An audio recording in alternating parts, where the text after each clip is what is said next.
Hello everyone, and welcome back to the Ultimate Beginner's Guide to Automotive Photography. You are now in section 8, Car Photography as a Business. Now, right off the bat, I would like to say fully transparently that if you're getting into car photography as a business, you need to understand that car photography is not even close to being the most lucrative form of photography. Reason being is that your value proposition as a photographer to somebody who has a car that you'd like to take photos of is not exactly a very strong one. For example, when my company gets hired to take photos of a house, it's usually because that house is going for sale. That real estate agent is going to use those photos for marketing in exchange for getting their commission a little bit quicker. Sometimes having professional photos of a home can even lead to a higher sales price, which means the agent gets even more commission than they would normally. Now, if you're taking pictures of somebody's personal car that they're not planning on selling anytime soon, you see where there is a discrepancy there. There really isn't much value in those photos other than the person with the car just wanting them. Therefore, it can sometimes be a little bit of a difficult sell to get somebody to agree to pay for a car photo shoot. That being said, if you're aware of this and you still want to dive into car photography as a business, there are really 3 types of car photo shoots that you're going to do for money. The first type of shoot, as well as being the shoot that you are going to do most frequently for money, are events. Events are things like track days, car meets, car shows, things of that nature. Now, with events, there is a true value to the photos that you are providing. Let's say, for example, you get hired to shoot a track day. The organizers of this track day are charging the attendees a fee for not only getting on track, but most of the time these track day fees also include free photography. That means that part of their ability to sell these track day tickets depends on somebody being there able to take good photos. So in that sense, you have real value to offer these track day organizers. The second type of car shoot that you're going to do is a shoot of someone's personal car when it is being listed for sale. Both for sale photo shoots and event photo shoots more or less have structures that you'll have to follow. For example, if you're shooting a track day, you're obviously going to need shots of both the cars driving on track, as well as the cars parked in the pit lanes and in the parking sections, just showing all who was there. You may even be tasked with getting photos of the actual people attending the events, depending on what your client requests. When doing photo shoots for a car that's about to be listed for sale, you usually need to be a little more intensive than you would on, say, a regular shoot. If you'd like to see examples of what I mean by this, take a look at any listing of a car posted on Bring a Trailer. Most of the cars posted on Bring a Trailer have 100 to 150 photos of the actual vehicle. They've got photos of the inside, photos of the outside, photos of under the hood, photos of under the car. Basically, when you're doing a photo shoot for a car that's about to be listed for sale, you need to get photos of absolutely every single piece of that car. This, again, can prove valuable to a seller because if they present their car properly, they may be able to sell their car both quicker and for more money than they would have if they just posted iPhone photos, for example.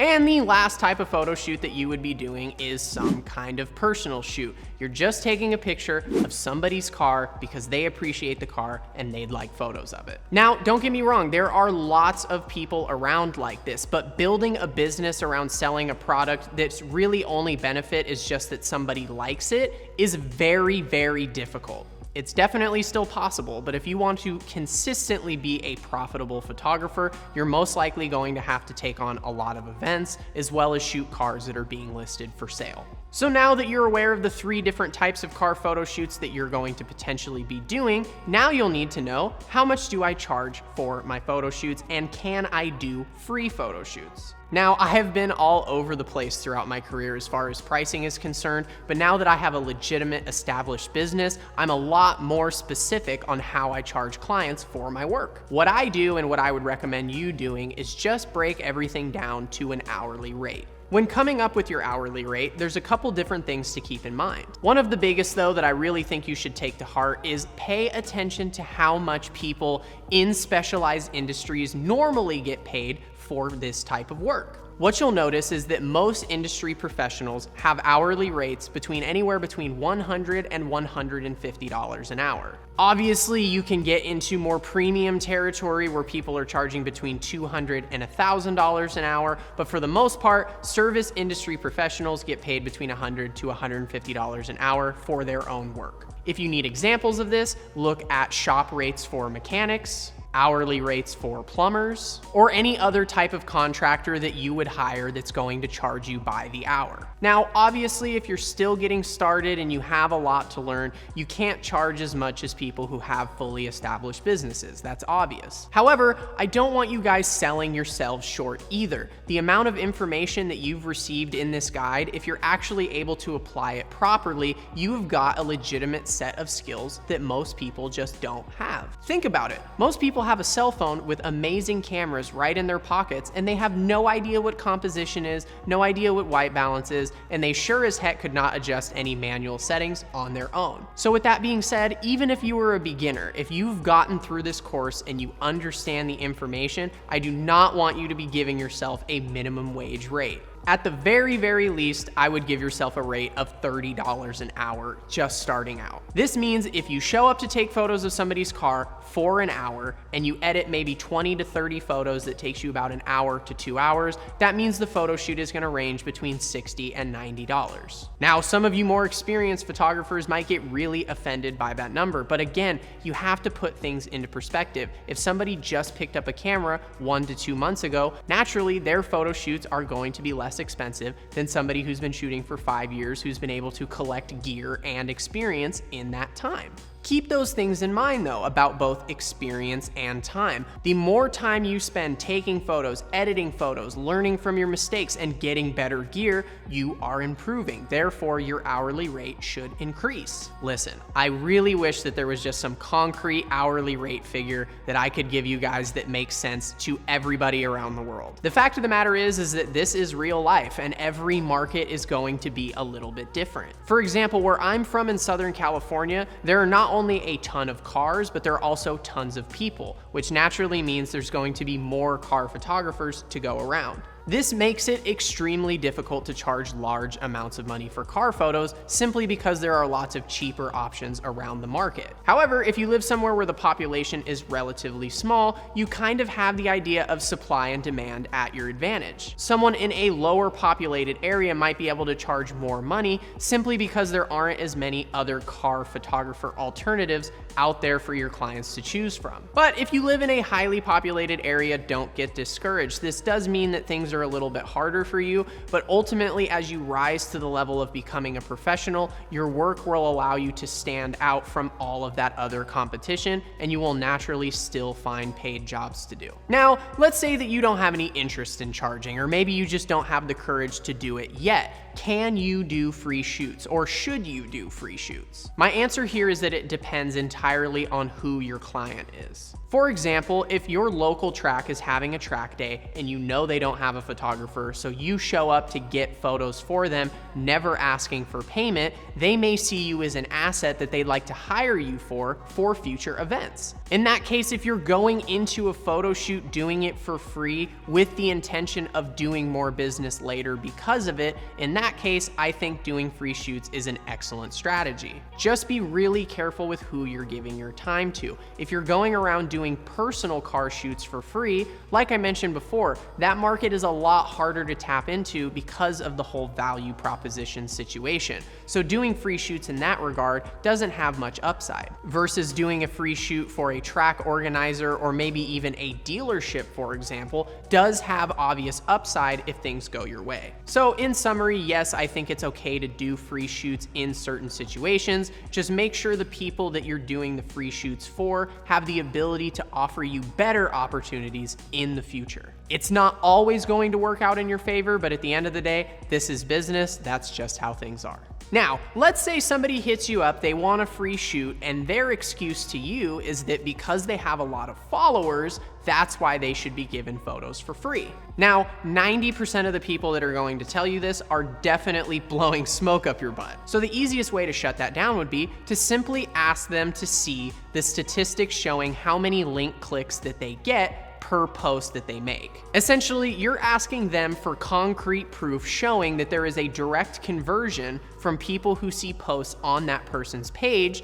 to them becoming paying customers of whoever they're advertising. Most people with high followings don't actually have this proof because most of them aren't actually monetizing their followers. So in 9 times out of 10 cases, these people aren't going to give you that kind of proof. Therefore, you know that doing a free shoot for them probably isn't worth it. However, if you ask somebody for this proof and they actually give you legitimate data that shows that posts made on their account have a high conversion of paying customers, then you know that there may actually be a good enough reason for you to do that shoot for free. Whether we like it or not, being a social media influencer is absolutely a real job now. Just make sure that if an influencer reaches out to you for free content, that they're actually holding up their end of the bargain as well and getting you more potential customers. So the next question that you may have about car photography as a business is, how do you actually get clients? At the end of the day, I have seen a lot of different car photographers become really successful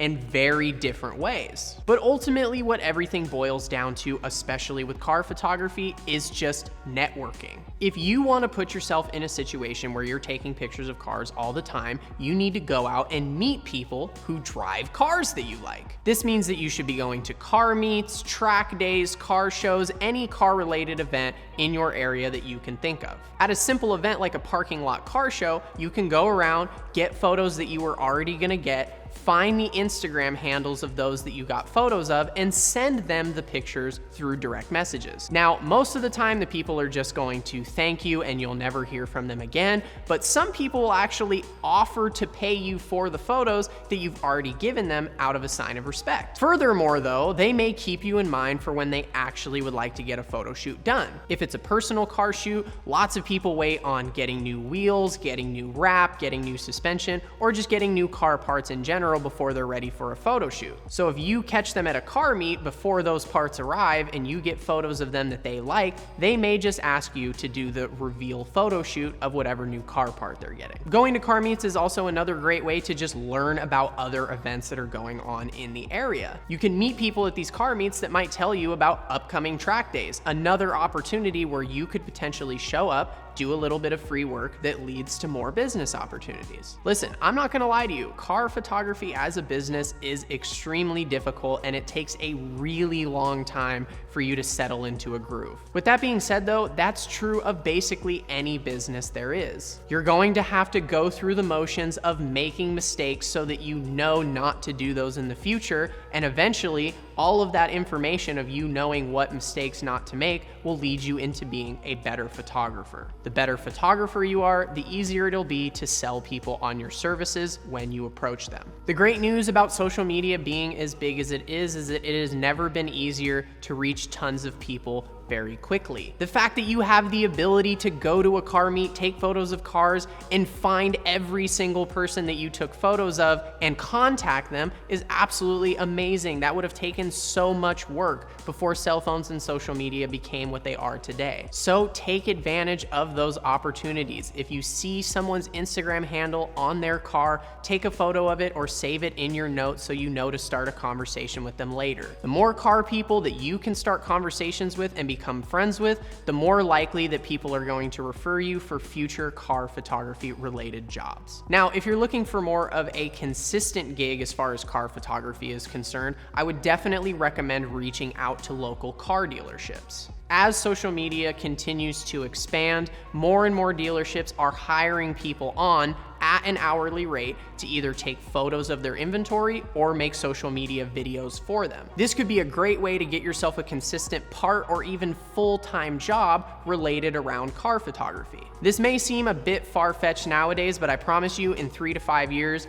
every car dealership, if they're still around, is going to have a photographer and probably even a separate videographer on site just for social media marketing purposes. So in that sense, learning how to be a car photographer is an incredibly valuable skill in this new landscape of jobs that we're in. Eventually, people that know how to operate a camera and make marketing materials are going to become the most valuable workers in the marketplace. So if you'd like to build your resume a little bit early, reach out to dealerships, see if you can get a solid part or full-time gig doing marketing photos for them if you're looking for something that's a bit more steady. If not, you're just gonna have to attend a ton of events, meet as many people as you possibly can, and just continue to get your name out there as a passionate car photographer. One final tip that I would like to mention, and this is probably going to be the most obvious one of this entire section, but obviously we've been talking this entire time about using your social media to contact other people that could lead to more opportunities. But now sites like Instagram have prioritized things like Instagram Reels so much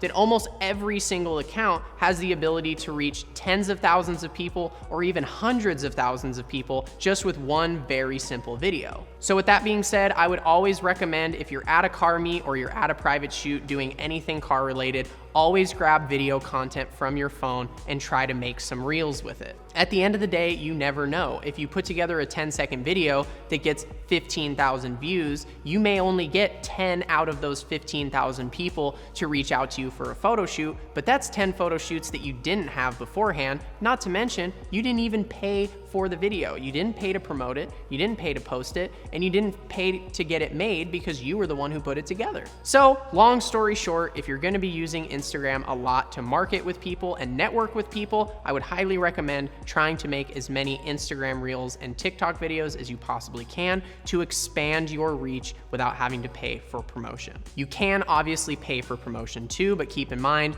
if you're in a highly populated area like me in Southern California, paying to promote yourself as a car photographer probably won't do much because, again, most people know somebody who can take car photos. So that is going to wrap up car photography as a business. To recap, there are 3 types of shoots that you're going to find yourself doing the most often for money. The first is shooting events, the second is shooting cars that are being listed for sale, and the third is shooting someone's personal vehicle.